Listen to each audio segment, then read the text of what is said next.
아, 그래요, 그래요. 그러니까 숙제는 이렇게 생각하시면 돼요. 그러니까 숙제를 오늘 그 얘기를 좀 하려고 했는데 순공 시간에 대한 얘기를 좀 하려고 했어요. 그러니까 그게 뭐냐면은 예를 들어서 그러니까 사람이기 때문에 뭐 그날 컨디션이 안 좋을 수도 있고 뭐 생기부 마감 일정이 있을 수도 있고 그런 것 때문에 하루하루 칼같이 뭐 몇 장, 몇 장, 몇 장 이거는 솔직히 불가능해요.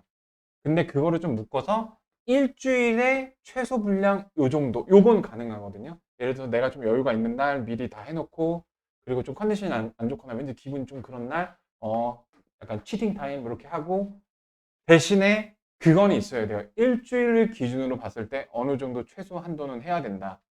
그런 게 무너지기 시작하면 이제 좀 약간 산으로 가는 그런 게 있어서 하여튼간 나도 이제 여러 가지 이제 집에서 혼자 많은 생각을 하는데 결국 중요한 게 이제 순공 시간이 나와야 한다는 부분이에요.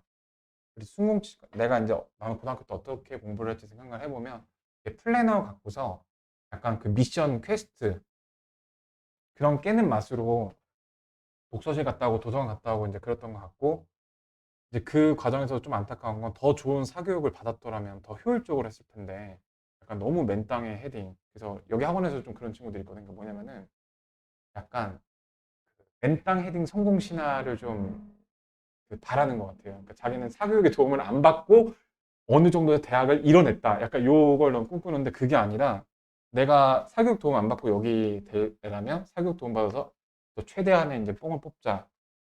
내가 그 마인드가 아니었던 게 좀 아쉽기도 해. 하여튼 봐볼게요. 네. 네. 오늘의 지난 시간에 말을 잘못 꺼냈다가 조금 되게 어물쩡하게 넘어갔던 얘기를 먼저 해보고 얘기를 시작했고요. 그게 뭐냐면은 내가 뭐 무슨 진법 그런 얘기했는데 그게 진법이 아니라 우리 상용 로그는 기본적으로 이제 미치 11대를 기준으로 어떤 재밌는 코드를 뽑아내는 거였잖아요. 영의 개수가 몇 개인지 그 녀석이 갖고 있는 숫자 코드가 무엇인지 이렇게 두 가지 정보를 뽑아내는 건데 미치 10이 아니라 7일 때의 정수 부분과 소수 부분을 뽑아내는 이런 오더를 주는 방식으로 변화구를 던질 수도 있다는 거예요. 그래서 예를 들어서 352라는 숫자를 예를 들었을 때 이 녀석을 통상적인 십진법을 이용한 상용 로그를 사용했을 때는 3.52 곱하기 10의 제곱으로 거듭제곱 표현을 해서 공이 두 개구나. 로그 3.52라는 그 어떤 무리수 숫자 코드를 갖고 있구나라는 결과를 얻게 되는데요. 이런 식으로 말이죠. 로그 3.52가 소수 부분이죠. 소수 부분이라는 건 이제 0하고 1 사이죠. 0은 같을 수도 있고요. 네. 우리가 통상 아는 소수는 0하고 1 사이거든요. 네. 이렇게 보는 게 이게 통상적인 건데, 이제 이거를 그 로그 7로 바꿨을 때, 7일 때의 정수 부분, 뭐 소수 부분 그렇게 나누는 그런 변수 문제를 제가 기출문제 분석에서 본 적이 있어요. 이럴 때는 이제 이걸 7의 거듭제곱으로 이제 써야 한다는 점에서, 이걸 표현을, 7의 거듭제곱을 이용해서 표현을 하면, 지금 3.52를 만들어준 게 10의 0승 1승이죠. 내가 만약에 7을 기준으로 한다면 7의 0승 1승, 다시 말해서 그렇게 돼야 되기 때문에, 네. 그러니까 0하고 7 사이, 아니, 1하고 7 사이여야 되기 때문에, 자, 이렇게 된다는 겁니다. 352에다가 7의 몇 승으로 나누고 몇 승을 곱해주고 요걸 해주셔야 돼요. 자, 근데 이제 주의할 것이 여기가 1보다 저기 뭐야. 1보다 커야 되는 거니까요. 분자가 가장 마지막까지 작은 거. 그러니까 7의 몇 승이 있을까요? 7의 3승이 몇이죠? 7의 3승이 343이었나요? 49. 네, 343이거든요. 7의 3승 곱하기 3승 이렇게 된다라는 겁니다. 그러면 이제 여기서 7이 하나 더 늘어나면 얘보다 훨씬 크니까 얘가 1보다 작아지니까 안 되죠. 1보다 크면서 7보다 작은 거예요. 이 범위가. 네. 그래서 이렇게 하게 되면은 로그 7로 했을 때는 정수 부분이 3이고 소수 부분이 이제 이렇게 되는 거죠. 네. 요 얘기를 하고 싶었던 겁니다. 진법은 조금 다른 얘기고. 그 얘기를 좀 바로 잡고 이어서 문제를 보도록 해볼게요.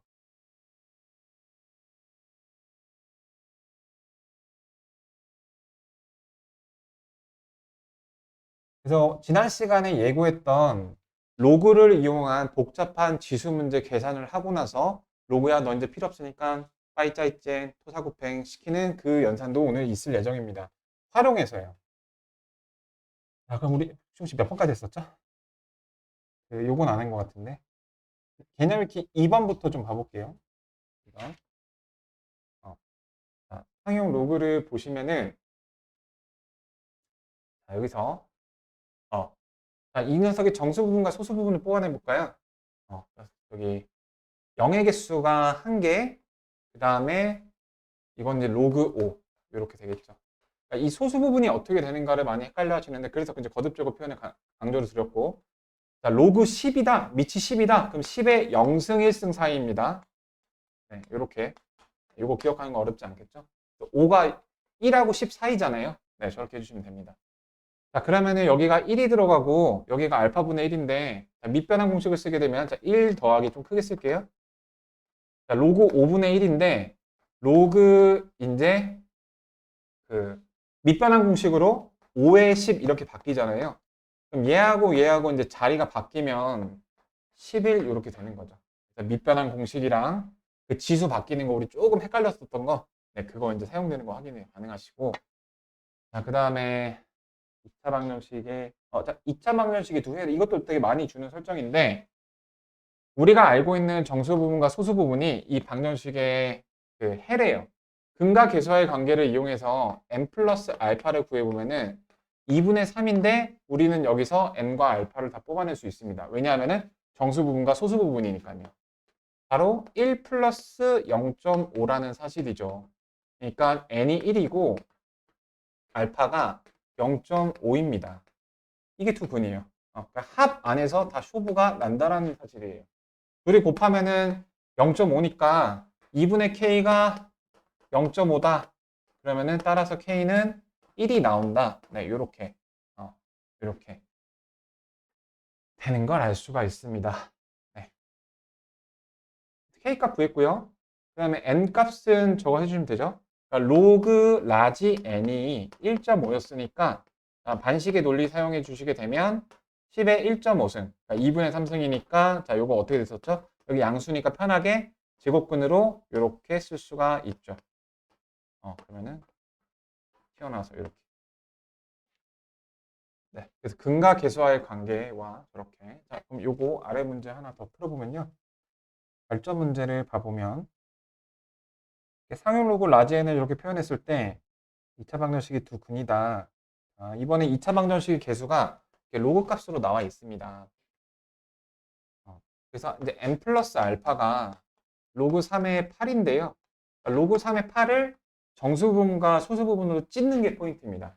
이거는 방금 내가 언급했었죠? 그러니까 소수 부분을 어떻게 찢는지 도무지 헷갈리니 3의 0승 1승, 0승 1승, 오케이?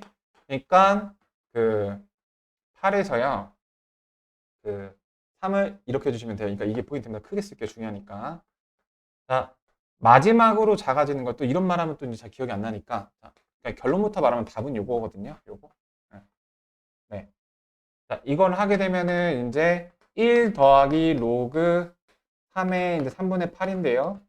선생님, 왠지 저는 느낌이 9일 것 같은데요. 9분의 8이 뭔가 더 이쁘잖아요. 자, 그러면 그거 1보다 작으니까 그 음수가 나와서 안 돼요. 요게 이제 2점 블라블라죠? 네, 2점 블라블라여서 0하고 3 사이 맞습니다. 예, 1하고 3 사이. 네, 요게 맞아요. 이게 이 소수 부분 찾기. 자, 소수 부분. 이 녀석이 우리를 항상 헷갈리게 소수 부분은 로그가 이제 뭐 밑이 예를 들어서 A였다. 그러면 A의 0승, A의 1승 이렇게 되는 겁니다. 왜일까요? 그 소수 부분을 알파라고 했을 때 그 알파의 범위가 우리 여기 안에서 생각하잖아요. 근데 이제 저기 저거 논리로 쓰면은 이런 식으로 갔던 것처럼 네, 그거 그대로 따온 거예요. 우리가 통상 로그를 했을 때 나오는 소수의 변역을 0하고 1 사이로 보기 때문에 그거를 지수로 올려준 겁니다. 네, 그렇게 됩니다. 그래서 두 근을 알게 됐어요. 1하고 로그 3의 3분의 8이 두 근이다. 두 근의 곱은 K가 되겠죠. 그래서 K가 곱하면 로그 3의 그 3분의 8이니까요. 3의 K승이래요. 이렇게. 그러면 얘하고 순서 바꿔주면은 따라서 답은 3분의 8이 나오는 거 확인 가능하시다. 자, 지수의 진수와 자리가 바뀔 수 있다. 이렇게 되는 거죠.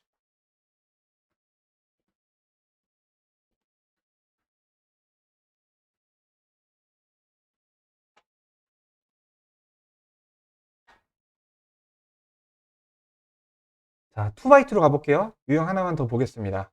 자, 그 상용 로그가 가장 많이 사용되는 게 우리가 솔직히 2의 50승을 절대로 저는 10만 원 줘도 저거 계산 안 할 거거든요. 네. 저렇게 계산하기 힘든 거를 우리가 로그를 이용해서 특징을 먼저 파악하는 수학 겉핥기를 먼저 해볼 거예요. 2의 50승은 감히 계산하기도 힘든 숫자인데 몇 자리 자연수인지 세보래요. 완전 고문이 아닐 수가 없죠. 자, 이 녀석을 로그를 이용해서 엄청 간단히 할 수 있습니다. 양변은 상용 로그를 취해 주시면은 로그 x는 50 곱하기 로그 2여서 그 근사값은 지금 301에다가 50을 곱하시면은 이렇게 자, 이런 거 곱할 때 여기다가 2를 주고 얘를 2로 나눌게요. 그럼 1, 5, 0, 5 이렇게 되잖아요. 그래서 150점 잠깐만요. 맞죠? 150이 아니라 15.05 이렇게 나오는 거잖아요. 자, 이거를 이제 뽑아내시면 됩니다. 우리는 알고 있어요. 이 상용 로그에서 나오는 정수 부분은 0의 개수를 알려주고 소수 부분은 일종의 숫자 배열을 알려주는 암호화 코드라는 사실을. 0의 개수가 15개니까 실제로는 16자리가 되는 겁니다. 이렇게. 되셨죠? 이게 1번이었고요. 그 다음에 2번은요. 2분의 1의 20승이 소수 몇 번째 자리인가? 자, 이번에는 이제 2분의 1의 역수니까 마이너스 20 곱하기 로그 2를 해주시면 됩니다. 이렇게 말이죠. 네. 자, 그래서 6.02인데 마이너스죠. 자, 내가 물어볼게요. 정수 부분이 마이너스 6이고 소수 부분이 0.0이죠. 아니라는 겁니다. 소수의 범위를 우리는 0보다 크거나 같고 1보다 작은 걸로 했기 때문에 조심해 주셔야 될 것이 마치 가우스를 쓴 것처럼 그러니까 가우스가 진짜 상용 로그를 위해서 만들어진 수학 기호라고 해도 과언이 아닐 정도로 네, 이렇게 분리가 되는 겁니다. 자, 그러면은 이것도 역시 0의 개수를 가리키기도 하고 또 다른 패러프레이징을 해보면 소수점 7번째 자리에서 처음으로 0이 아닌 숫자가 나온다. 네, 그렇게 볼 수가 있는 거예요. 자, 그렇게 해서 이제 상용 로그의 효용성, 자릿수와 숫자 배열 코드를 알 수 있다.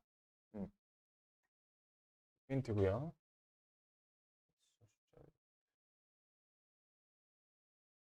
140번까지 봐보고 푸는 시간을 좀 줘보겠습니다. 3의 n승이 10자리 정수가 되도록 3의 n승 그 자체로도 뭔지 잘 모르겠는데 걔를 이제 상용 로그를 취해 볼게요. 그럼 n 곱하기 이제 로그 3이잖아요. 이 녀석이 10자리 수가 된다라는 건 0이 몇 개라는 건가요? 9개라는 거죠. 그래서 이러한 부등식을 만족시키는 n이라는 걸 알 수가 있습니다. 그리고 요 계산할 때 제가 한 가지 좀 조언을 드리자면 얘가 4771이잖아요. 그래서 얘하고 막 정확하게 계산하려고 별로 노력 안 하셔도 돼요. 그러니까 0.4771이면 보세요. 여기다가 2를 곱하면 20을 곱하면은 얘보다 좀 커지겠죠. 조금 이제 애매하긴 한데 그러니까 이거를 꼭 예쁘게 나눠서 근사값 쓴다 요것보다 자연수 정수 조건에서 그냥 얘에다가 뭐 넣어볼까? 뭐 넣어볼까? 요걸로 해보세요. 자, 잘 보세요. 여기다가 1 넣었을 때랑 2 넣었을 때랑 그 차이가 몇이겠니? 0.477이잖아. 요렇게 보시면 되죠. 내가 하는 거 백문이 불여일견 보시면 돼요. 내가 여기다가 대충 20쯤 넣어볼게. n에다가 20을 넣으면 그 9542 이렇게 9.542가 나오거든요. 자, 그러면은 만약에 n에다가 19를 넣으면은 몇이 나온다는 소리야? 이게 비례상수니까 477만큼 줄어든다는 소리야. 그러니까 9.1 정도 나오겠죠? 자, 그럼 내가 물어볼게. 이걸 잘 이해했는지. 18을 넣었을 때 그 18이 여기에 부합되는 n일까 아닐까? 아니죠. 그렇죠. 4를 빼면 그럼 8까지 떨어지잖아. 자, 그럼 또 하나 물어볼게. 진짜 이해했는지. 여기다가 21을 n이 21일 때가 답으로 편입될까 안 될까? 안 되죠. 그쵸? 47을 더하면은 아우 값이 10을 넘어가게 돼요. 예, 그런 식으로 그냥 대입질 해보시는 게 나누면서 고생하는 것보다 훨씬 나은 것 같습니다. 한번 비교해 보시고요. 두 개 이제 더해 보시면 39 이렇게 나오게 됩니다. 2번까지 해보고 문제 푸는 시간 좀 드리도록 할게요. 2번입니다. 자, 같은 문제예요. 그래서 로그 4니까 m 곱하기 2 로그 2가 돼서 로그 2가 0.602. 자, 이런 상황이에요. 자, 얘도 똑같이. 8자리 정수가 된다는 말은 0의 개수가 7개니까 다음과 같은 변역을 갖고 있다고 볼 수가 있겠죠. 이렇게. 자, 그렇습니다. 자, 그러면은 적당한 수 뭐 있죠? 6, 9, 54, 10이 11 정도 되겠는데요. m이 11일 때 한번 써볼게요. 이렇게. 11이면 대충 6.6 정도 되잖아요. 근데 1 추가할 때마다 0.6씩 추가되니까 야, 넌 안 된다. 집에 가. 12부터 되겠죠. 그러면은 이제 저 정도 되니까. 됐나요? 자, 그러면은 여기다 이제 0.6 더해서 7.2 정도 나왔는데 자, 13 될까요? 안 될까요? 네, 됩니다. 그게 좋아요. 근데 14는 안 되는 게 좀 자명하죠? 그렇게 더 디테일한 계산을 요구하지 않습니다. 두 개 합하면 25 나오게 됩니다. 이렇게. 네, 일단은 여기까지 해보시고요. 자, 증가하나 감소하는. 자, 요거는 이제 한 가지 조금 정리를 하자면요. 제가 예를 들어서 100만 원을 빌렸어요. 상현이한테. 내가 이자를 5%를 줄게. 그러면 100만 원은 5% 5만 원이니까 돈을 갚기로 한 날이에요. 자, 내가 약속했던 이자 5만 원 이러면 이제 화가 나죠. 내 100만 원 어딨냐고. 근데 실제로 이제 계산할 때 이런 실수를 잘 많이 합니다. 실제로 줘야 되는 돈은 원금을 포함한 105만 원을 돌려줘야 됩니다. 이거는 변화량이고요. 너가 빌려간 돈이랑 갚을 돈의 사이의 변화량. 이건 이제 비포하고 이건 애프터입니다. 애프터하고 변화량은 다른 거예요. 1000만 원의 연이율은 5%로 1년에 50만 원씩 이자가 붙는 거예요. 그때 5% 선생님 지금 5% 0.05라는 거 알아요. 이렇게 곱하시면 안 된다는 얘기입니다. 스스로 호구가 되는 행위예요. 1.0으로 곱하셔야 됩니다. 5%는 변화량이고요. 애프터는 1 플러스 5%인 겁니다. 그렇게 해서 이제 10년간 복리. 그러니까 복리라는 게 무슨 말이냐면은 이자에다가 이자, 중복해서 이자를 준다는 말이에요. 우리나라 은행에서는 처음에 내가 100만 원을 맡겼으면은 그 100만 원을 기준으로만 퍼센테이지를 붙여요. 그래서 몇십 년이 지나도 이자 5%가 이자면은 5만 원씩만 이자가 붙습니다. 근데 복리는 1.0으로 곱해서 이제 이자가 붙어서 105만 원이 됐잖아요. 이거를 기준으로 다시 한번 이자를 붙이는 걸 바로 복리라고 합니다. 그래서 대한민국 은행에서는 복리를 절대 하지 않고 이거 배경 지시니까 알아두시면은 아인슈타인이 말한 것 중에 세상에 가장 아름다운 것이 있다면 그것은 복리다. 왜냐하면 지수함수의 그래프가 되는데요. 지수함수의 그래프는 처음에 에이, 겨우 이거밖에 안 늘었어 싶은 정도의 증가량을 보입니다. 근데 나중에 보면은 수직으로 솟고 있어요. 그러니까 은행에서 저런 식으로 돈을 이제 주게 되면은 처음에는 돈이 얼마 안 됐다가 그래서 모든 대부분의 은행 계약은 다 달리 계약을 합니다. 복리에 간단 말. 그렇게 수직으로 솟는 그런 시간이 오기 때문에 저걸 방지하기 위해서 이렇게. 자, 계속 가보시죠. 10년간 복리로 예금하게 되면은 자, 이렇게 된다는 겁니다. 우리가 한번 이거 계산해서 1000만 원이 과연 얼마나 불었는지 봐보죠. 참고로 연 5%라는 이율은 아무런 협약 없이도 주장할 수 있는 법정 민사 이율입니다. 나중에 별도의 약정서 없이라도 5% 이자는 받을 수가 있어요. 돈 빌려주더라도. 자, 계산이 쉽나요? 쉽지 않죠. 드디어 나왔습니다. 자, 이 10승 나 30만 원 줘도 이거 계산 안 할 거예요. 근데 이거를 로그를 이용해서 엄청 쉽게 계산을 한 다음에 이거를 다시 패하고 뱉어낼 수가 있습니다. 자, 지금부터 과정을 잘 보시죠. 양변을 로그를 취하시게 되시면 로그 x는 자, 1000을 3으로 찍고요. 10 곱하기 로그 1.05니까 0.0212 이렇게 될 겁니다. 그럼 요거 이제 0.212니까 3.212가 되겠죠? 여기까지 되셨을까요? 자, 잘 보세요. 그래서 로그를 이용해서 뭐 곱하기로 계산을 끝냈습니다. 근데 내가 3 더하기 0.212로 분리해서 다시 보시면은 자, 이 녀석이 무엇이냐? 무조건 줍니다. 로그 1.63입니다. 선생님 왜 다시 복잡하게 로그를 만들어요? 자, 로그로 계산을 쉽게 끝낼 걸 다 끝냈으니까 이제 다시 집으로 돌아가는 겁니다. 자, 3 옆에 1이 있다라고 볼 수 있으니까 3 로그 10 이렇게 써줄 수가 있어요. 그쵸? 네, 이렇게. 그럼 3을 올려주시면 로그 1000이 되겠죠? 여기까지 되셨을까요? 자, 그러면 로그 간의 덧셈은 진수 간의 곱셈이니까 로그 1630이 되게 되고요. 똑같이 로그를 떼어주게 되면 1630만 원. 5%라는 기본 이자만 붙였더니 거의 2배 가까이 되게 되네요. 이게 1년만 더 가면 얼마나 많아졌을까요? 이런 식으로 비포하고 애프터만 봐보세요. 다 지워놓고. 네. 10승이라는 엄청난 복잡한 계산을 로그 값만 알면, 사실 로그 값 모르잖아요. 로그 값 표 있거든요. 로그 값을 알면은 저렇게 계산을 쉽게 할 수 있다는 거예요. 그게 포인트입니다. 자, 발전 하나 더 해볼게요. 자, 어느 회사의 매출액이 일정한 비율로 증가해요. 15년 만에 3배가 되었대요. 자, 사실 요 A라는 표현은 필요가 없는데 매출액이 A였다라고 해볼게요. 일정한 비율 R만큼 증가할 때요. 1 플러스 R 아니면 R. 자, 1 플러스 R입니다. 그 증가량이라는 변화량이 R이고요. 기존 것도 유지를 하면서 증가도 했다라는 거예요. 우리 회사 10%가 수입이 늘었다? 근데 10%가 돼버리면 10분의 1 토막이니까 이제 회사 파산입니다. 이렇게 해서 15년 하니까 3배가 됐대요, 그게. 이게 이제 3배의 역할이 됐대요. 그러니까 사실 A는 필요가 없는 거예요. 이해를 돕기 위해서. 자, 이렇게 어떤 거에 15승이 3이다. 자, 끔찍하죠?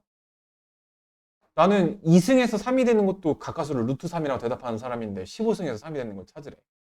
자, 바로 복잡한 거듭 제곱의 계산을 로그라는 계산을 통해서 곱하기로 엄청나게 쉽게 할 수가 있다. 양변 로그, 상용 로그 취해줄게요. 로그 1 플러스 R, 여기 로그 3, 이렇게 되겠죠. 로그 3의 근사값이 0.48입니다. 0.48이고요. 자, 그 다음에 15로 나눠주시면은 이제 이렇게 되겠죠. 자, 그러면은, 계산해보죠. 3, 5, 15, 그 다음에 0.16. 위아래다가 2 곱하면은 10분의 0.3이니까 0.032가 나오게 됩니다. 근데 이렇게 그 값에 대한 로그 값이 뭔지 알려주고 있어요. 그 녀석이 로그 1.077입니다. 보이시나요? 얘가 얘랑 같은 겁니다. 그럼 내가 알고 싶은 거는 변화량입니다. 변화량은 0.077이죠. 우리 백분율로 할 때는 100을 곱하니까 7.7%가 늘어났다는 겁니다. 매년. 7%씩 15년이 되어야 3배가 되는 거예요. 네.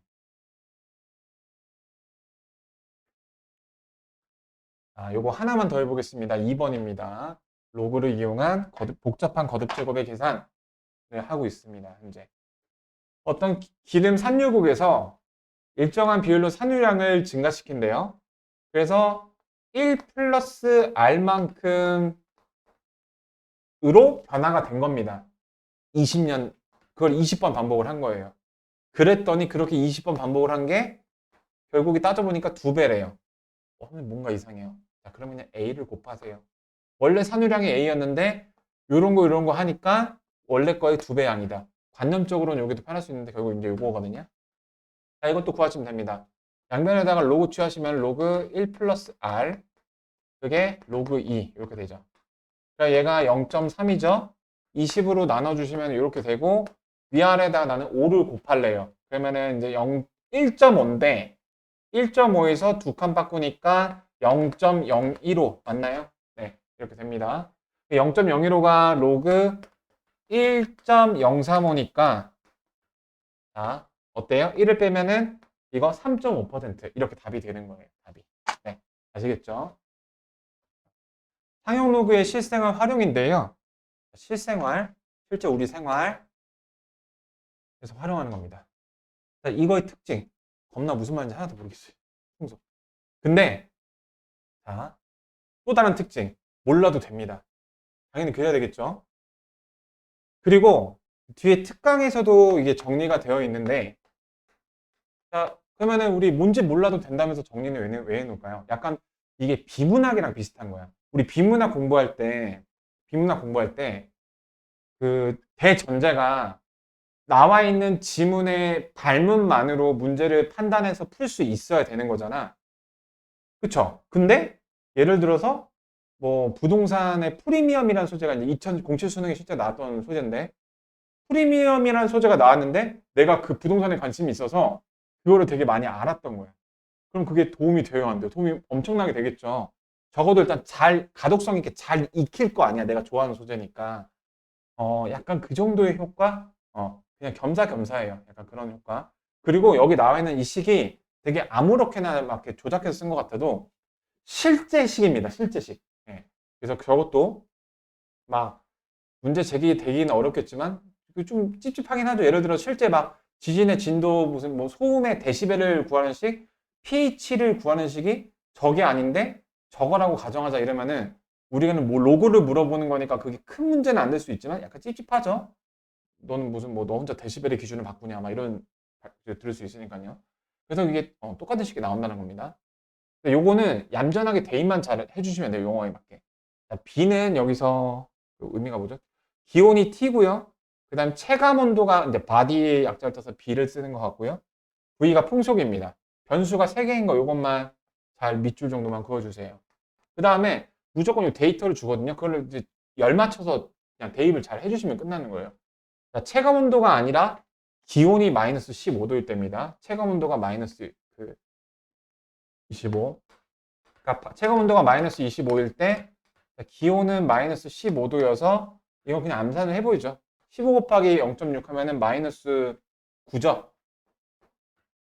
네. 그 다음에 더하기 이거 마이너스 6이죠. 마이너스 18이죠. 네. 그의 0.16. 그때 풍속을 물어봤으니까 이게 x 이렇게 되죠. 이렇게. 됐습니다. 됐죠? 요게 이제 플러스 5가 되고 넘겨주면 마이너스 30이 돼서 자, 마이너스 18분의 30이니까 3분의 5 이렇게 나오게 되죠. 자, 여기까지 지금 정리가 됐네요. 그쵸? 자, 역시 이거 뭐예요? 뭐예요? 복잡한 지수식의 계산이죠. 로그의 도움이 필요해요. 자, 근데 로그 5가 안 나와 있네. 자, 로그 5를 우리 어떻게 생각한다? 2분의 10으로 생각한다. 1 빼기 로그 2다. 그러니까 0.7이다 라는 거예요. 아시겠죠? 0.7 빼기 0.48이니까 0.22는 0.16 곱하기 로그 x다. 자, 이렇게 되시면 되겠습니다. 자, 그러면 요거는 16분의 20이죠. 16분의 22. 11, 8 이렇게 나오잖아요. 8분의 11. 자, 그러면은 이 다음 어떻게 해야 될까요? 로그를 이용했으니까 다시 원래 숫자로 돌아가야 돼요. 로그라는 세상을 빌린 거예요. 그래서 11 나누기 8을 하게 되시면은 자, 1 그러면은 여기 3이니까 8, 3, 24 6이니까 8, 7에 56 대충 1.38쯤 되거든요. 얘가 1.38쯤 되니까 1 더하기 0.38이니까 로그 2.4 이렇게 볼 수가 있는 거예요. 얘가 로그 10이었죠? 그래서 로그 24 이렇게 볼 수 있는 거예요. 따라서 x가 24 이렇게 보여주시면 되는 거예요. 네, 그래서 복잡하죠? 네, 복잡한 만큼 이렇게 또 볼게요. 복잡합니다. 네.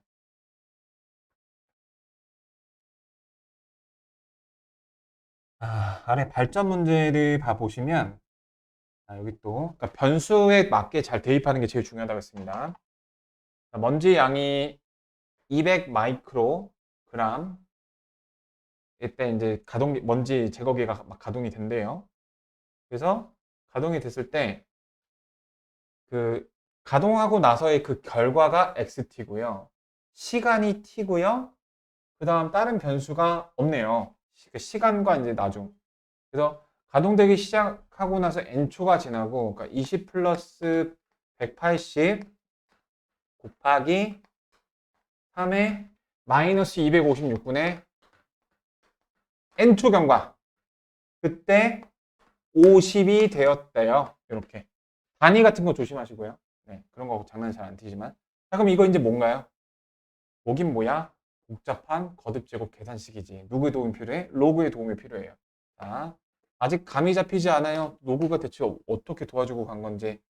자, 그럼 이거 6분의 1이죠.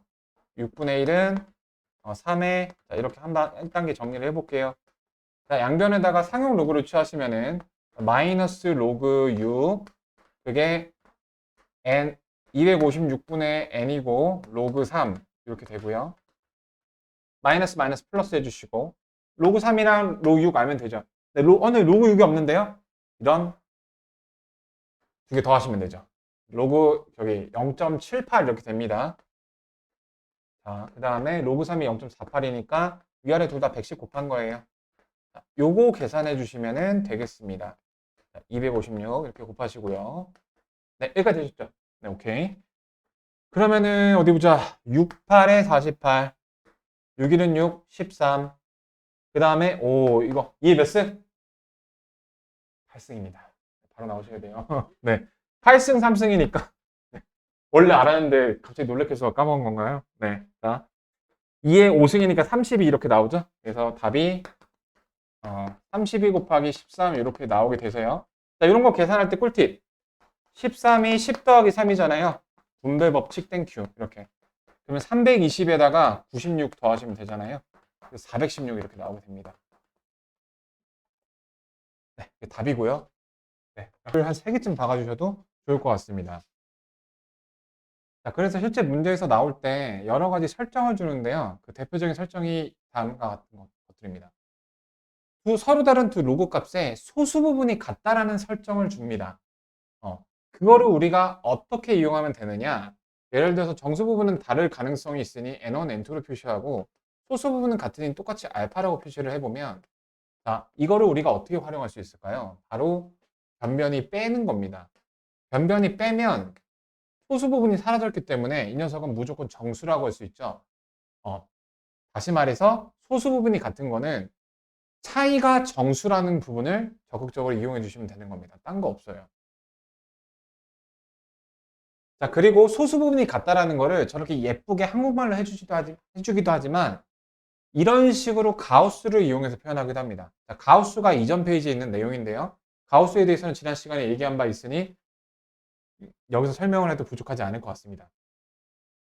가우스의 의미는 그냥 로그 버전의 정수라고 했죠. 정수 부분이라고 했죠.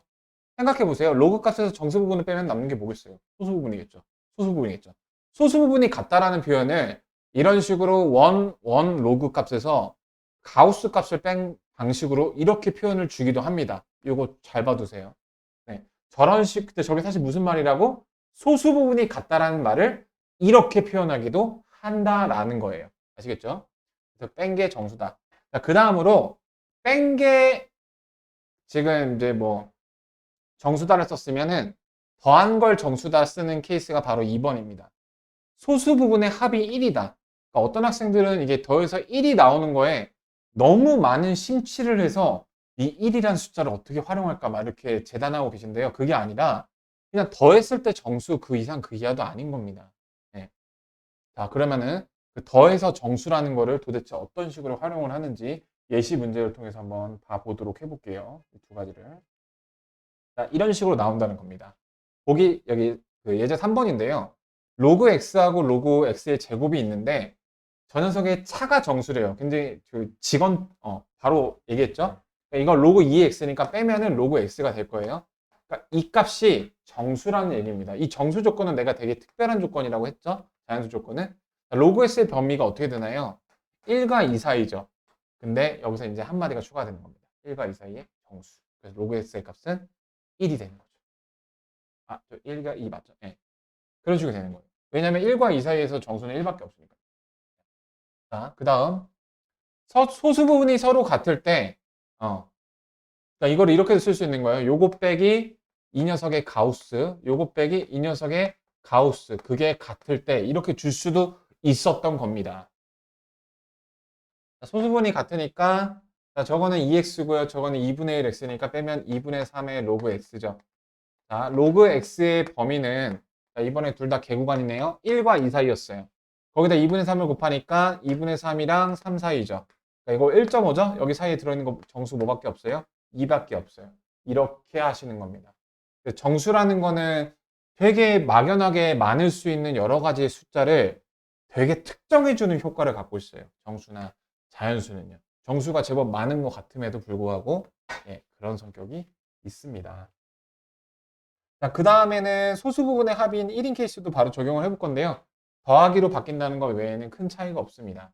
자, 이거의 소수 부분과 이거의 소수 부분의 합이 1이래요. 그 1이 나오는 거에 너무 큰 의미 부여를 할 필요는 없어요. 뭐 2가 나오든 3이 나오든. 근데 2나 3은 나올 수가 없겠죠. 그 구조상.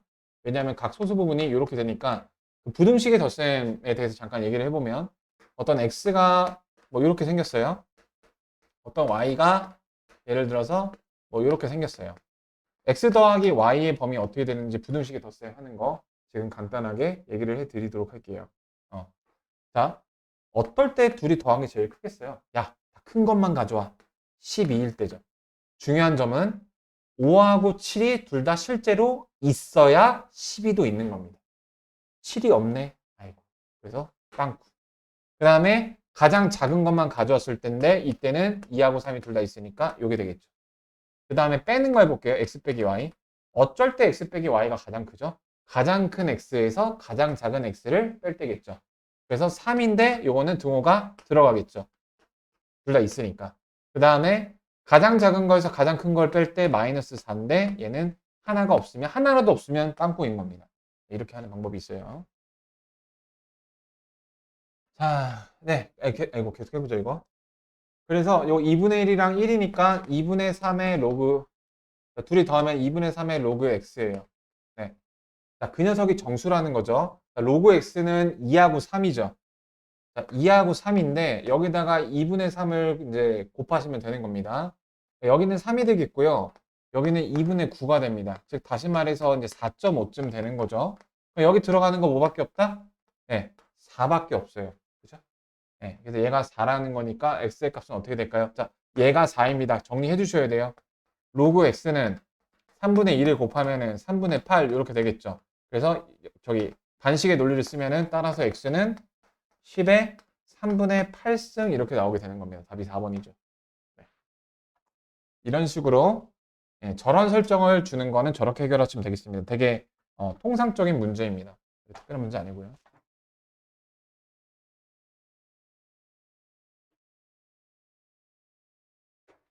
그 다음에 특강 1번은요, 이제 가우스에 대한 설명이고요. 그래서 요거는 깊게 얘기 안 해도 될 것 같아요. 지난 시간에 이제 보여줬던 내용이거든요. 그러니까 로그에서 난해했던 점이 소수 부분이 아무래도 범위가 이렇게 양수로 특정이 됐다 보니까 이렇게 됐을 때 소수 부분이 절대로 마이너스 0.102가 아니라는 게 되게 중요했던 포인트죠. 그러한 똑같은 고민을 갖고 있던 녀석이 바로 우리 가우스였습니다. 자, 가우스 3.102는 편하게 소수 부분을 뗀 걸로 생각할 수 있지만 이거는 그렇게 했다간 큰일 나죠. 무슨 말인지 알 거예요. 자, 그렇다 보니까 또 이제 실수하기 쉬운 거 한 가지 포인트만 더 짚을게요. 그게 뭐냐면은 예를 들어서 가우스 x가 이렇게 3일 때, 자, 둘이 똑같죠? 양변에다가 마이너스를 이렇게 곱해도 될까요? 안 될까요? 자, 이런 거, 안 됩니다. 대표적인 예시가 있어요. 1.2에 대한 가우스는 1이잖아요. 근데 양면에 이렇게 마이너스를 곱하시면, 어라? 나는 마이너스 2로 변질을 했는데. 이렇게 된단 말이에요. 저런 게 약간 순간적으로, 사기당하기 좋은 그런 요소라서 한번 짚어봤습니다. 가우스 안에다가 마이너스를 곱해서 동치를 성립을 못 시킨다는 얘기를 드렸습니다. 네. 됐고요. 그다음에 그래서 이제 이렇게 준다라는 건데요. 특강 5번을 보시면요. 자, 식이 모양이 복잡해요. 가우스? 뭐야 무서워. 이렇게 생각이 드는데 저거는 그냥 담백하게 소수 부분이 같다라는 표현을 그냥 쓴 것 그 이상 그 이하도 아닌 거예요. 네. 그래서 x제곱이랑 저걸 빼시면은 저건 2x고 이건 마이너스 x니까 빼면 복보돼서 로그 3x가 되는 거예요. 이거 조심하시고. 자, 그러면 이게 1하고 2 사이니까 얘는 2하고 6 사이가 되겠죠. 거기 들어가는 정수가 3, 4, 5, 3개나 들어가겠네요. 네. 그래서 이렇게 여러 가지 답이 나올 수 있다는 겁니다. 이것도 또 통상적이지 않으니까 또 당황하실 수도 있는데. 그럼 3으로 나누시면은 10의 3, 저기 1승, 10의 3분의 4승, 10의 3분의 그 5승. 자, 이렇게 되겠죠.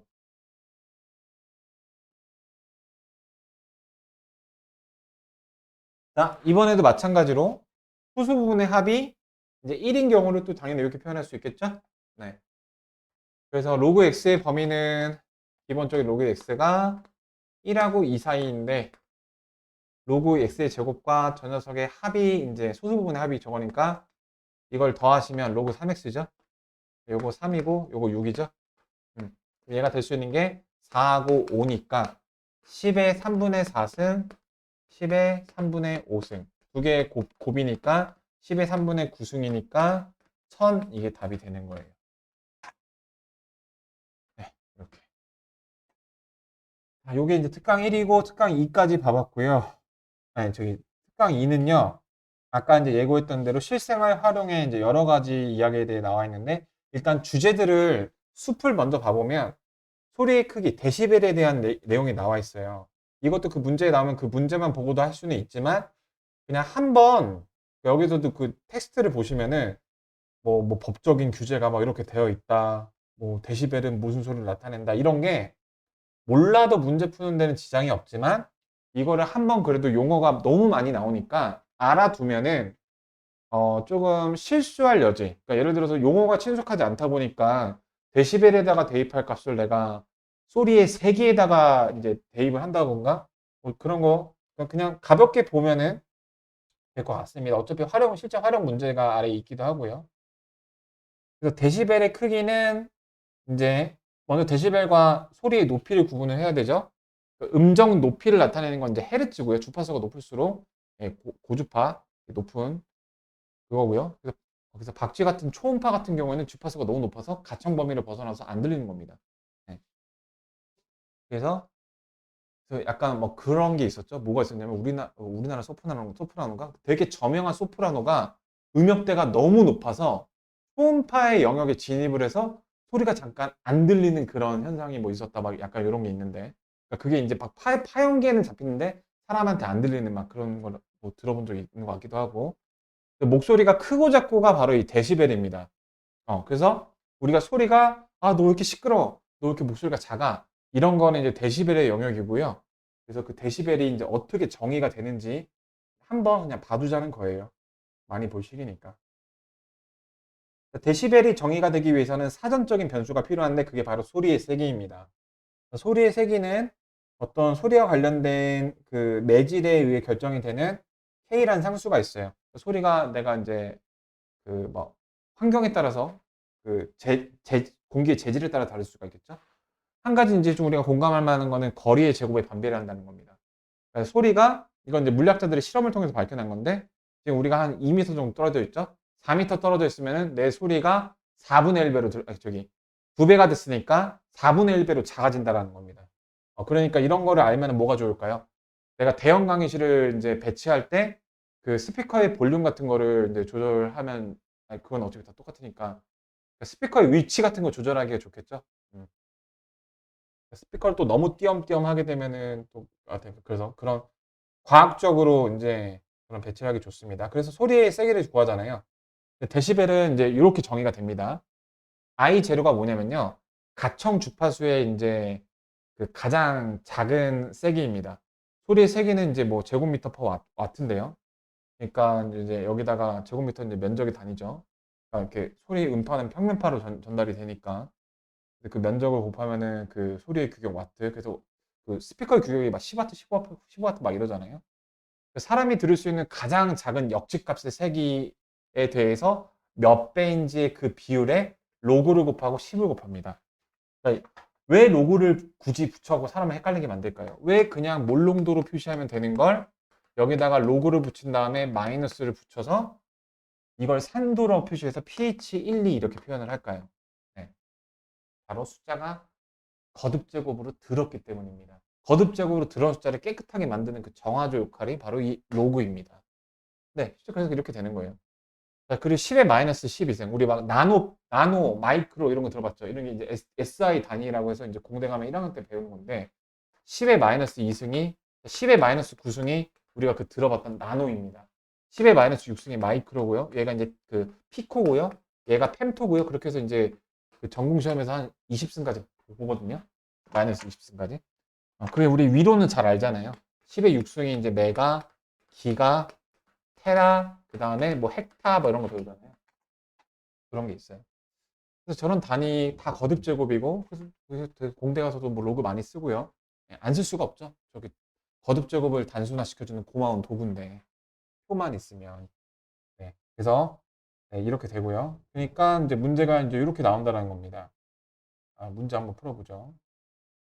우리는 소리의 세기인 데시벨에 대한 그러니까 어차피 무의미하진 않아요. 활용 문제를 풀어보긴 하니까요. 네. 떨어진 거리가 D1, D2로 다른 두 지점의 소리가 있는데 각각의 소리 데시벨을 D1, D2라고 했을 때 이런 관계식이 성립하는 거를 보여라 하고 있어요. 자, 그러면 좀 막막한 느낌이 이제 들기도 하는데 자, 먼저 그 거리에 따른 저기 소리의 세기를 먼저 써야 되겠죠?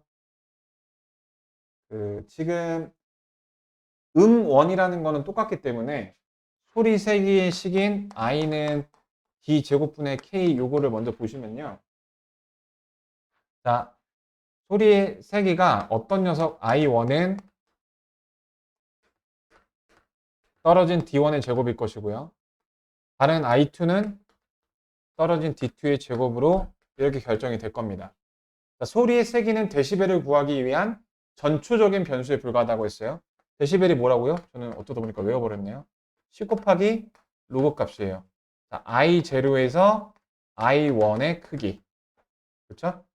그 다음에 이게 데시벨 1이라고 할게요. 그 다음 데시벨 2는 10 곱하기 i0에서 i2의 크기. 요거예요. 어차피 나중에 언젠가 대입해주면 되는 거잖아요. 그랬을 때 내가 지금 D1분의 D2 이걸 이제 대입을 해주시면은 자, i0를 없애주기 위해서 그러니까 번문수가 한번 나올 것 같은데요. 저 D2 빼기 D1이죠. D2 빼기 D1은 이렇게 됩니다. 자, 여기서 여기를 빼는 거죠. 그럼 얘가 뒤집히겠죠. 10으로 묶이고 여기서 저 녀석이 뒤집히면은 i1이 분모로 가고 i2가 분자에 있는 거 여기까지 이해되실까요? 네. 그러면은 i2가 분자고 i1이 분모예요. 그러면은 번문수 해주시면은 D1의 제곱분의 K, D2의 제곱분의 K 이렇게 돼서 이렇게 약분 되거든요. 요거 곱한 게 분모, 이렇게 곱한 게 분자. 그래서 D2분의 D1의 전체의 제곱. 앞으로 하게 되면 요거 20. 그래서 저 식이 보여지게 된 겁니다. 네. 그래서 나중에 자 보세요. 이렇게 우리 한번 봤단 말이에요.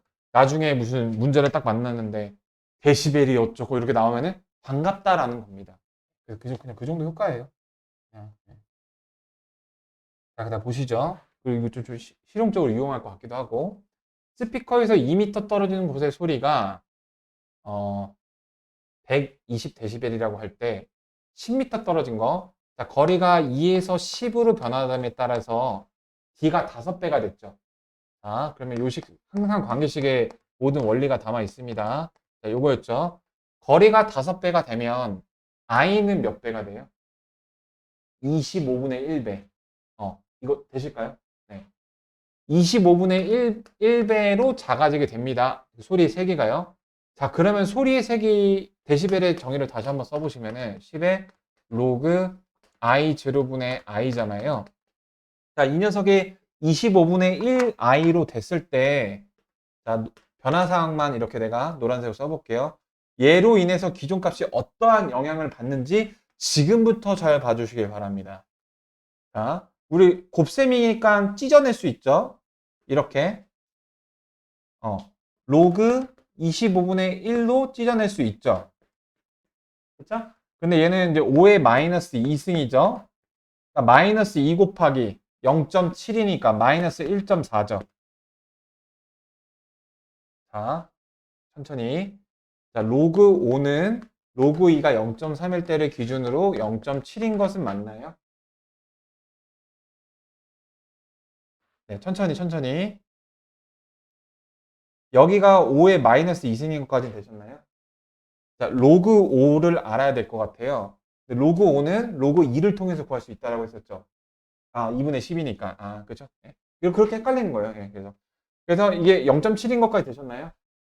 자, 그래서 0.7에서 이제 2를 곱하니까 마이너스 1.4입니다. 10을 곱해서 나오면은 마이너스 14입니다. 자, 보이시나요? 자, 이 일로 인해서 데시벨이 14데시벨이 감소한 겁니다. 자, 소리가 5배가 이제 거리가 5배가 되면 소리의 세기인 와트 퍼 미터 제곱은 25분의 1배가 되고요. 25분의 1배의 소리의 변화는 데시벨 숫자로 14데시벨이 감소하는 겁니다. 그러니까 좀 직관적이진 않아요, 데시벨이. 14데시벨이면 거리가 5배면 엄청나게 멀어진 거잖아요. 그러면 14데시벨밖에 감소를 안 한 거래요. 그러니까 10데시벨만 하더라도 거리차가, 소리차가 제법 센 거라고 볼 수가 있는 거죠. 그래서 아주 재밌는 대한민국 사람들이 모두 이제 좋아 죽는 층간소음 소재가 나왔습니다. 층간소음으로 고통받아본 적 있으신가요? 동생들이 있어서? 위에가? 그러니까 나 같은 경우는 잘 때 진짜 누가 업어가도 모를 정도로, 그러니까 뭔가 예민함은 있는데 잘 때는 그냥 그땐 죽어 있거든요, 사람이. 나는 좀 그런 타입인데, 그러니까 그게 뭐라 해야 되나, 잘 때만큼은, 네, 하여튼 잠의 소중성을 깨달았다 보니까 이 층간소음에 대해서 정확한 법규를 알아두시는 게 웬걸 되게 좀 효율적입니다.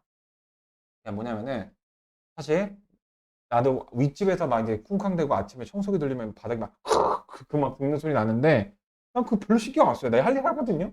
그래서 그렇게까지 막 죽자고 막 난리잖아요. 막 사람도 죽이고 끔찍한 일들이 많이 일어나는데 이게 그래서 법규 기준이 있어요. 이게 이제 여기는 좀 간소하게 나왔는데 소리가 이제 그 이렇게 말을 하는 대화 소리에 대한 명칭이 있고요. 그 다음에 이렇게 쿵쿵 울리는 진동에 의한 소리가 있어요. 그 규제가 좀 다른데 여기서는 아마도 그, 그냥 말하는 저기 일반 진동 소리를 기준으로 한 것 같아요. 진동 소리가 그 두 가지 법규에 두 가지 기준이 있거든요. 그래서 주간에는 아무래도 조금 더 시끄러워도 허용이 되겠죠. 야간에 좀 더 조용해야 될 거고요. 그래서 두 가지 요건을 다 지키면은 문제가 없는 겁니다. 뭐냐면은 1분 동안 소리를 평균 냈을 때 평균이 38데시벨이 넘지 않으면 괜찮은 거예요. 그 다음에 그 소리가 38이 넘지 않아도 순간적으로 와 하는 큰 소리가 없으면 또 괜찮은 거예요. 52데시벨을 최고값을. 그래서 최고값이랑 평균값 이렇게 두 가지 수치를 봅니다. 이 두 가지 수치를 다 준수했다면 또 반대로 생각하면 또 이런 집안이 있어. 샤워기에 물 맡으면은 저게 시끄러운데 밤에 그러시면 안 되죠. 이게 난 더 싫더라고요. 나는 그래서 그렇게 예민하게 구는 걸 더 싫어해갖고 그런 거를 이제 법에서 수위난도라고 합니다. 이거를 이제 수위난도라고 불러요.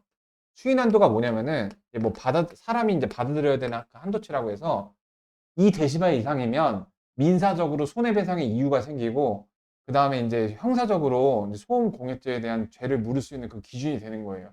근데 그 이하면 참고 살아라라고 법에서 얘기를 하는 겁니다. 네. 그래서 이제 나중에 층간소음으로 제대로 문제를 제기하고 싶다. 그러면 그렇게 소음 측정기를 법에서 인정하는 소음 측정기에 세셔갖고 그 1분 동안 그 타이머를 같이 동시 촬영을 하셔서 타이머가 52데시벨을 초과하는 순간이 없는지 그리고 1분을 평균을 냈을 때 38데시벨을 초과하지 않는지 이 두 가지 요건에서 그 두 가지 요건에 대한 입증을 하시면 되겠습니다. 하여튼 그런 거예요. 그래서 그 데시벨, 그 또 이제 그 데시벨이 또 그런 거 말고도 어디서 쓰여요? 우리 에어컨 같은 거 고를 때 스펙으로도 쓰이죠. 소음이 작으면 작을수록 이제 좋은 퀄리티의 품질로 이렇게 보잖아요. 예, 그래서 나 같은 경우도 이번 여름에서 이제 그 창문형 에어컨을 고를 때 창문형 에어컨이 이제 설치가 쉽다는 장점이 있지만 실내기가 일체형이라서 이제 소음 문제가 항상 가장 큰 이슈인데 내가 이제 썼던 그 저렴한 이렇게 생긴 약간 경비실 같은 데 있는 창문 에어컨은 진짜 탱크가 지나가요. 이런 소리가 나거든요. 근데 내가 진짜 헝그리 정신이 강해서 대학생 때 이걸 썼다가 이제 그 학원 강사를 하면서 이제 나도 이제 돈을 벌고 돈을 모아서 파세코 걸 샀어요. 파세코 걸 사고 인버터 쓰니까 이거 참고 이거 너무 중요한 거라서 그 한마디만 얘기하자면 정속형 에어컨이 있고 인버터 에어컨이 있거든요. 근데 난 파세코 듀얼 인버터를 샀는데 그것도 인버터 에어컨이잖아요. 저 오른쪽 아래 인버터 이렇게 적혀 있잖아요. 반드시 인버터 에어컨을 사야 돼요. 때려주고 다 10만 원, 20만 원 더 주더라도. 왜냐면은 제가 이거 썼다, 이게 저희 이동식 에어컨을 이렇게 썼어요. 정속형 에어컨. 성능은 좋아요. 바로바로 시원해지고. 단점. 전기요금 35만 원 나오고요. 더우니까 그거 보고 진짜로 진짜 거의 친구가 죽은 것 같은 그런 감정을 느꼈어요. 진짜로. 그거하고 동일한 감정을 느끼고서 진짜 온 나라를 잃은 표정으로 진짜 한 3시간 동안 앉았던 것 같아요. 요금 뭐 날라온 거 보고서.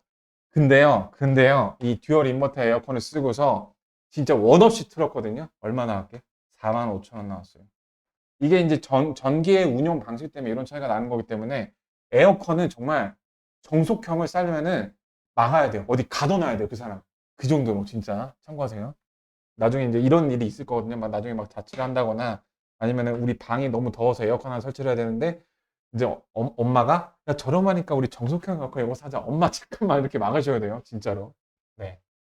어쨌든 간 데시벨이 그만큼 우리 일상에서 많기 때문에 이제 문제 소재들도 많이 쓰입니다. 자, 그럼 여기 Z 엔진 요거 몇 개 해보죠. 요게 좀 짜잘하게 많아서 요거 하나 정도만 좀 해보고 다른 소재로 다 건드려 보는 걸로 할게요. 그리고 이제 자, 오늘 좀 더 하기로 했으니까 자, 비행기 또 제트 엔진의 데시벨이 이제 120 데시벨 정도 된대요. 어, 일상적인 대화 소리가 60 데시벨 소리나 된다네요. 자, 그랬을 때 이 데시벨의 두 값을 줬는데 자, 소리의 세기는 I였습니다. 와트 퍼 미터 제곱, 미터 스퀘어. 소리의 세기로는 이게 몇 배 차이인가를 구하래요. 그러면은 제일 중요한 게 얌전하게 대입하세요. 120 데시벨, 10 로그 I 제로 I Z 이렇게 됐죠? 그 다음에 60, 그 다음에 10 곱하기 로그 I 제로 I 대화니까 뭐 커뮤니케이션 C 이렇게 할게요. 자, 그러면은 잘 보셔야 돼요. 비행기 엔진의 Z의 소리가 대화 소리의 몇 배인지. 그러니까 대화 소리를 기준으로 했을 때 이 녀석의 배율을 구하는 거죠. 그럼 저 녀석이 동그라미가 분 자러 가야 돼? 분 뭐로 가야 돼? 자, 내 키가 3m예요. 내 친구 키가 1.5m예요. 내가 내 친구를 기준으로 몇 배인지를 볼 때 그 기준이 분모로 가고 측정값이 분자로 가는 거죠. 다시 비행기 제트 엔진이 대화 소리의 대화 소리를 기준으로 했을 때 몇 배인지를 알려면 비행기 제트가 분자예요, 분모예요. 분자겠죠. 그래서 얘가 그 분자로 가기 위해서 얘를 빼줘야 돼요. 그래야지 얘가 뒤집히니까. 60에 그러면 10으로 묶어주면은 빼지고 I0가 약분이 돼서 커뮤니케이션에 비해서 Z의 소리가 몇 배인지가 식이 완성이 됐습니다. 자, 그럼 이렇게 나눠주고요. 10의 6승이죠. 10의 6승 100만. 100만 배 크기 돼요. 전투기 소리 겁나 크다는 거죠. 네, 그래서 왜 전투기 소리 보면은 여기 수원이라서 또 많이 들을 기회가 많죠. 전투기가 조금이라도 이제 적어도 비행을 하게 되면은 그 중력 때문에 고도가 낮을수록 공기가 많이 밀집해 있잖아요. 그래서 전투기가 이 공기를 더 많이 찢어서 나가야 되는 그 찢는 소리가 이제 소닉 붐이라고 하잖아. 막 그 왜 전투기 꽉 소리 내는 거 지나가는 거. 네. 어, 그런 소리 때문에 깜짝깜짝 놀랄 때가 있죠. 네, 그렇습니다. 네. 그래서 이게 이제 소리에 대한 얘기는 이 정도까지 해보고요. 3번도 이제 비슷한 문제니까. 그 다음에 이제 지진이 있고요. 별의 절대등급 이렇게 두 가지 소재가 남았어요. 그래서 여기까지 보고 네, 잠깐 텀을 두고 저기 지수를 얘기를 해보면 될 것 같습니다. 또 이제 지진의 규모를 얘기할 때도 로그를 씁니다. 로그를 쓰는 이유는 다 똑같아요. 거듭제곱 표현이 지저분하기 때문인데요. 자, 먼저 용어를 좀 알고 가셔야 됩니다. 지진의 규모라는 단어가 있고요. 규모, 리히터 규모. 그래서 그 다음에 진폭이 있어요. 또 진폭 이런 게 낯설잖아요. 그러니까 이제 파동을 배우시면은 파동이 이제 이런 걸 이제 정연파라고 하는데, 어, 정연파라고 하는데 그 정연파의 이 민 밸류 평균값이 있어요. 그 평균으로부터 이제 피크 밸류 사이의 요 사이를 진폭이라는 용어로 정의를 하거든요. 그러니까 진폭이 크면은 이렇게 큰 거겠죠. 그 지진이 이제 횡파 종파가 있잖아요. 횡파 이런 식으로 이렇게 진동이라는 게 뭐니? 제자리에 갔다가 반대로 갔다가 제자리로 갔다가 반대로 갔다가 이렇게 반복하는 그런 주기 운동을 진동이라고 하는데 그 진동 운동에서 그러니까 진폭이 클수록 상식적으로 더 센 지진이라고 생각할 수 있죠. 그 진폭이 여기 단위가 마이크로미터니까 그 되게 단위를 작은 걸 써서 그러니까 되게 섬세하게 나타내려 보니까 더 미세한 눈금의 단위를 썼고 그러다 보니까 이 숫자가 되게 더럽게 커질 거예요. 왜냐면 지진이 크게 움직이니까. 그래서 거듭적으로 커지니까 로그로 조금 그 다운 사이징을 매긴 거죠. 네, 그걸 이제 리히터 규모 M이라고 한대요. 자, 로그를 매겼어요. 자, 그래서 m이 1일 때하고 2일 때를 한번 비교해 볼까요? 자, m이 1일 때 로그 A1이 있고요. 2일 때 A2가 있어요. 우리가 궁금한 건 그거 아니니? 자, 다음에 진도 리터 규모 몇 자리 지진이 발생했습니다. 속보입니다. 이렇게 뺐어요. 그러면은 로그 A1분의 A2의 그 배율이 이거 1이니까 1 차이가 10배 이런 말 상식적으로 들어봤을 거예요. 10배. 진도 4일 때까지는 나름대로 내진 설계로 인해서 큰 피해가 없지만 오면은 에이 뭐야 1밖에 안 늘었는데 그게 10배만큼 세게 흔들리는 거야. 그게 엄청나죠. 그러면 2만 세줘도 100배니까 막 일본 막 진도 7짜리 지진 나고 이러잖아요. 그러니까 그렇게 막 온 도시가 박살이 나고 그러는 겁니다. 굉장히 무섭죠. 지진이 나면 사람도 되게 많이 죽고 그렇게 된 겁니다. 그래서 이제 그 또 그 규모 리터 규모를 잰 다음에 관계식이 또 있어요. 그러니까 이런 거 갖고 너무 어려워하실 필요가 없는 게 대학 가면 저런 관계식들 되게 많이 배울 건데 그냥 좀 편안하게 생각하시면 이거를 뭐 내가 다시 보면 되잖아요. 그러니까 그 이 관계식을 불러와서 그러니까 A를 알면 M을 알 수 있다. M을 알면 E를 알 수 있다. 이렇게 그냥 단순하게 생각해 주시면 되고 근데 에너지의 관계가 또 이제 이렇게 된대요. 에너지에 다니는 이제 줄 막 이런 거죠. 네. 이제 좀 분위기 과학 시간이긴 한데 자, 문제를 한번 풀어보죠. 그 규모 8인 지진은 규모 6인 지진에 비하여 에너지를 비교하라 이렇게 돼 있어요. 자, 그러면 규모는 M을 가리키죠. 그러니까 이런 게 좀 이점이 아닐까 싶어요. 이거 금방 내 머리에 들어온다라는 거 막 봤기 때문에 8일 때 에너지를 E1이라고 해볼게요. 자, 얌전히 줄도 바꾸지 마세요. 이항도 하지 마세요. 그대로 대입하세요. 자, 1.5 곱하기 8 이렇게 자, 이것도 계산도 하지 마세요. 분배 법칙이 우리를 기다릴 것 같거든요. 자, E2 두 번째 에너지는 규모가 6일 때 에너지입니다. 11.4에 1.5의 규모가 6일 때. 자, 문제에서 물어본 거는 자, 또 기준과 비교 대상 잘 보세요. 8의 지진이 6을 기준으로 몇 배냐? 누가 분자야? 그렇지. 됐습니다. 따라서 얘가 분자니까 얘가 분모로 내려가기 위해서 이렇게 빼주시면 되겠습니다. 이런 거 실수 좀 많이 해갖고 지금 내가 이렇게 좀 강조를 하는 거예요. 로그 2,2분의 2원 그래서 11.4는 지워지고요. 자, 분배법칙 땡큐. 2니까 3이죠. 이렇게. 그래서 에너지가 1000배 차이가 난다는 겁니다. 이 에너지는 또 다른 세상의 영역인 거죠. 자, 이거 규모가 저기 진폭은 몇 배 차이였어요? 100배 차이였죠. 에너지는 1000배 차이래요. 그러니까 에너지. 그러니까 그 에너지라는 단어가 좀 물리를 안 했으면 이제 낯설 텐데, 그러니까 에너지가 이런 것도 다 에너지예요. 그러니까 이제 사용되는 뭐 얘는 와트의 단위를 쓰잖아요. 그 와트에다가 시간을 곱한 게 줄로 이제 같은 단위로 또 맞춰지거든요. 그러니까 그 1000배 차이를 실감시켜 드리면 지금 여기 내가 온풍기를 틀어놨는데 얘가 1000배로 쓰지면 내가 사라지겠죠. 네. 네, 그것처럼 그 정도의 큰 차이가 있는 거예요. 진도 2가 뭐 진폭만으로 이제 100배 차이라고 했는데 에너지로 따지면 그렇게 강한 에너지를 갖고 있다는 거지. 그래서 저런 거를 또 식을 도식화해 놓은 학자들도 굉장히 대단하죠.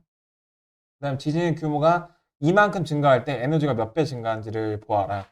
자, 이렇게 변화량을 줬을 때 하는 거 보여드릴게요. 그러니까 그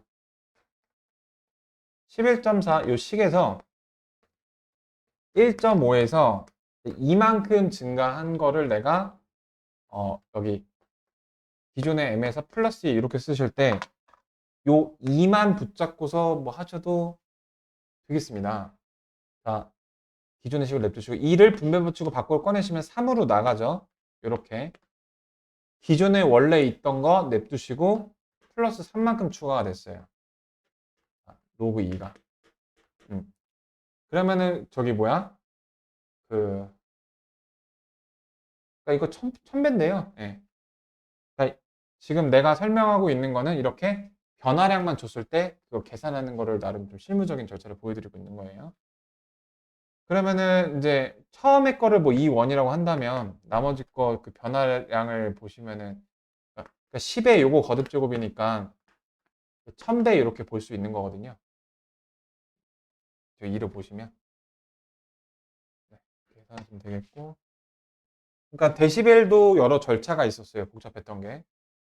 뭐 매질에 대한 거리로 인해서 소리 세기 i를 정하고 그 i제로분의 i를 해서 로그를 취한 다음에 10을 곱한 게 데시벨이라고 비로소 정의가 됐던 것처럼 얘도 지진의 그 에너지까지 일단 리히터 규모를 진폭에 대한 로그 값으로 정하고 그 정한 리히터 규모에다가 1.5로 곱하고 11.4를 더한 거가 에너지의 로그 값이다.